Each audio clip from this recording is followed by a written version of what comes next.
You know, we saw Hillary Clinton get a lot more questions this week, continuing on her wealth and the questions of these speaking fees, facing a backlash for taking over $200,000 from University of Nevada at Las Vegas. I asked President Obama this week if he thought it was becoming a problem for her. I think that Hillary has been to this rodeo a bunch of times. She is in public service because she cares about the same folks that I talked to here today. As soon as you jump back into the spotlight in a more explicitly political way, you're going to be fly-specked like this. And she's accustomed to it. Over time, I don't think it's going to make a big difference. So Donna Brazil, let me bring it to you. A lot of Democrats have been worried and a little bit surprised that Hillary can't shake these questions. Is he right that it's not going to make a difference? I don't think so. If she can pivot and start talking about working families, what she's going to do, bring out her substantive ideas about how she's going to address income inequality. If she can pivot and discuss that, come 2016, this is all in the rearview mirror. Agree? No, she's a weak candidate. I don't think the president did her any favors when he said, I think Hillary's been to this rodeo a few times, a bunch of times, he said. Sort of, is that what Democrats want to, is that whom Democrats want to nominate in 2016? Someone who's been to this rodeo a bunch of times? Don't they want someone with new ideas and a fresh vision for the country? I think the more you hear her, leaving aside the money, the more one hears her, the more one wonders, what will she run on? She can't run on Obama's foreign policy, as we've just discussed.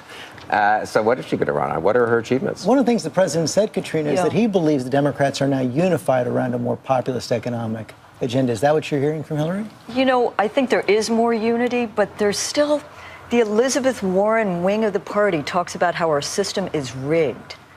That's different. That requires tackling with the Wall Street wing of the Democratic Party. And I think Hillary Clinton needs to do that, lay out her program. But she's going to need to say goodbye to some of her husband's policies, because he presided over the deregulation, over some of what we've seen play out in the crisis of 2008 Does she need to cut back on this paid speaking too? I absolutely think. I mean, if she were going to run for, if she is going to run for president, there's no reason for her to keep taking $200,000 speeches. These are two people that have made over $100 million over the last 8 years. To me, it's the problem isn't the money. The problem is authenticity related to this. It seems like they both want to be wealthy, but they don't want to be being perceived as wealthy. I thought she could have handled this much better by saying, listen, we've been blessed in our life. We've been lucky. There's many things. But she did. She did. No, she didn't. No, she did. Go to the Guardian interview. They failed to report that part. But she said, but she made her money by hard work. All those rich guys who started businesses, they got lucky. It's that hard work of showing up and speaking. What's wrong with a woman making as much money on the speaking Donna, you and I have look, spoken together, Donna. Is it hard work to show up and speak for an hour? $200,000 of hard work. At some point, people, Gandhi said that what we say and what we think and what we do need to be in alignment. And the problem, I think, for most Americans with Hillary Clinton in this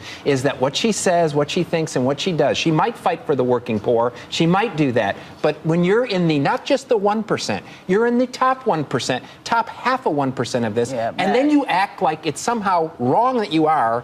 Maybe she has a hard time talking about her wealth, but this is a woman who has always been aligned with the values of middle class people who always fought for the working poor. And even this week, while she was being criticized for her money, she was announcing a youth initiative that employs people 16 to 24 who are out of work. But think of our history. Franklin Roosevelt, John Kennedy, these were not paupers. I mean, it's not about your wealth. It's about which side you're on, what you lay out for working people in this country, and what kind of economy for working people you want to build.